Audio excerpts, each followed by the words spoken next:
Hey, we are back and we are a little bit exhausted because we went to the Warner Brothers Studios London tour, Harry Potter. It is Hogwarts in the snow, and it's apparently one of the big things to do.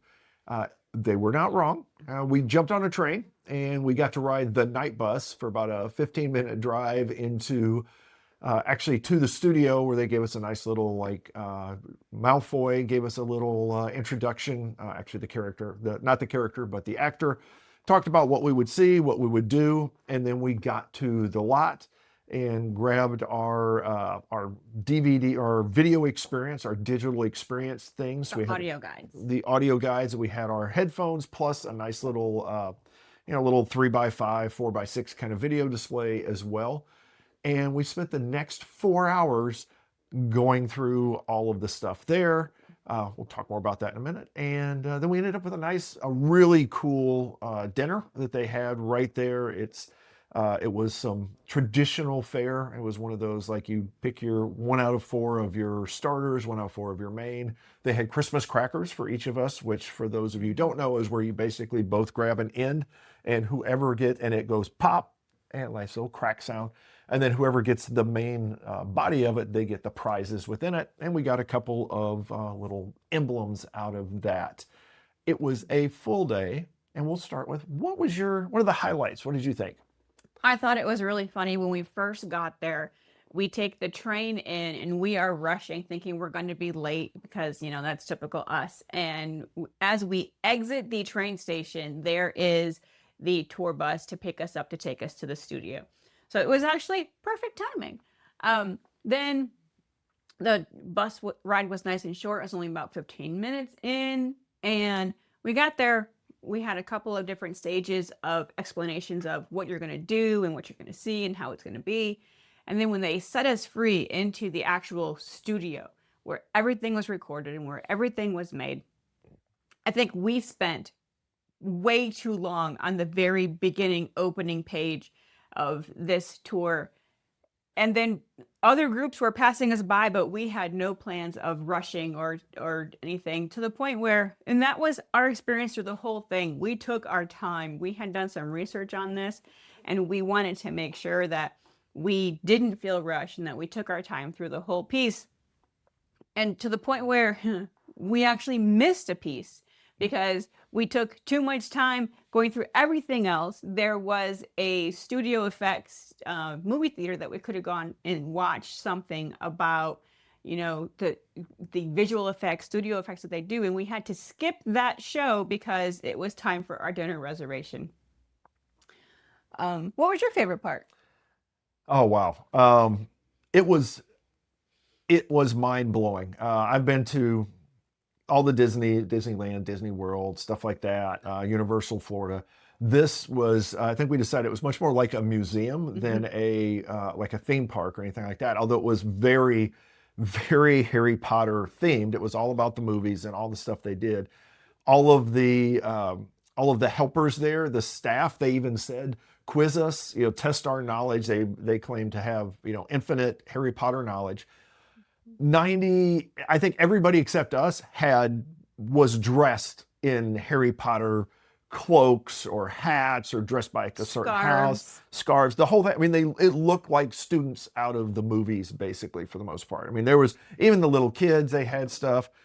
The I will say the gift shop at the end was one of the most uh agonizing gift shops to ever go through. I mean, you always put it at the end of the tour.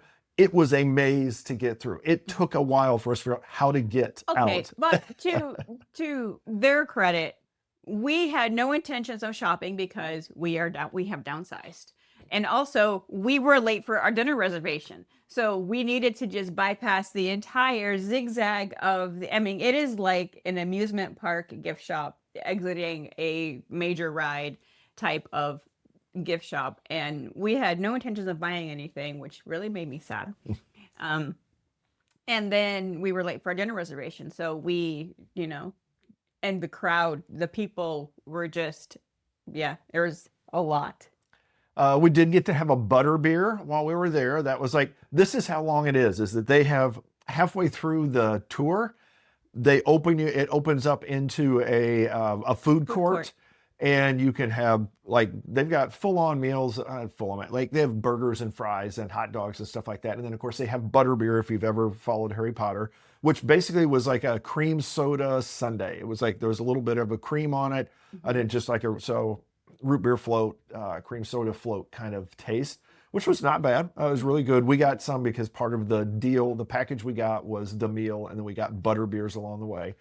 And then we spent another 2 hours in the back lot and then going back through things. Yeah, so we were actually outside on the back lot of the recording studio looking at all of the miniatures of the houses that they used for the films. They had, we actually got to walk through the greenhouse as well as the Harry Potter house.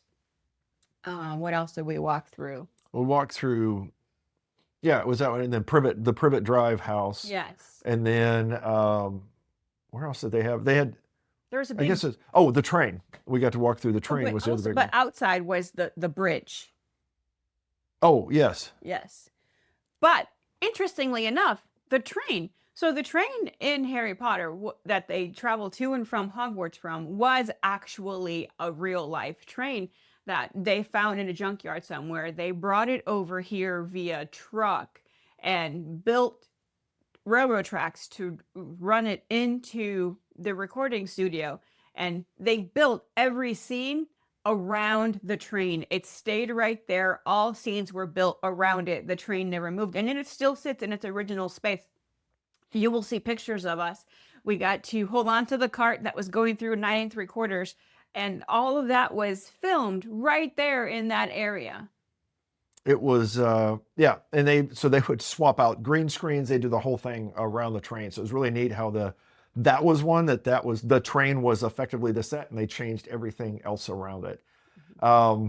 Two big things is one, I said, I've never been anything like it. The only thing is for anybody that's ever been to SCAD, to the Savannah College of Art and Design, the campus tours there are like that because it is so much the art of design and things like that. They had walls full of the gnomes, the bank goblins, yes, all of the masks. They talked about the evolution of technology over the 10 years of filming all the films and how things had gotten so much better, special effects and all. And then I think the highlight may have been the castle. The actual Hogwarts castle is a model that they built.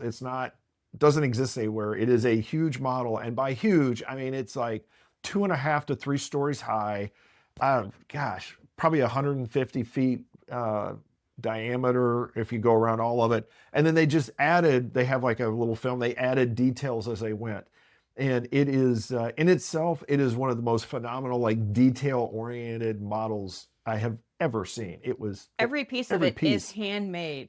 They had multiple screens going around the perimeter of it to learn about all of the different pieces. Every shingle on that roof was hand placed and hand painted beforehand.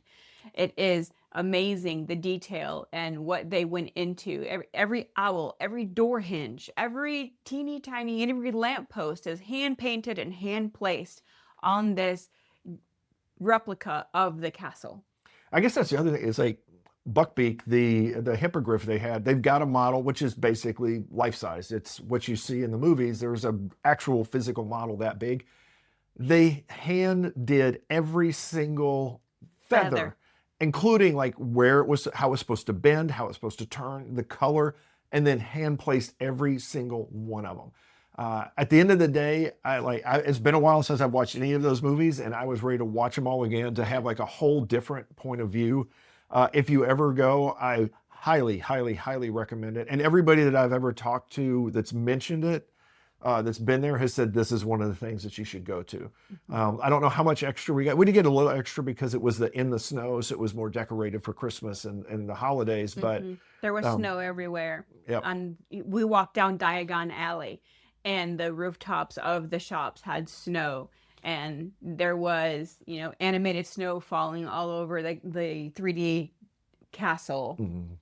Even on the spiders that were coming down in the forest, there was still snow coming down on them. So I think that is where we will wrap this one up because we got stuff to do. We got to jump into our next day. We'll just keep on sharing as we find these really cool little gems. And until then, be safe. Have a good one.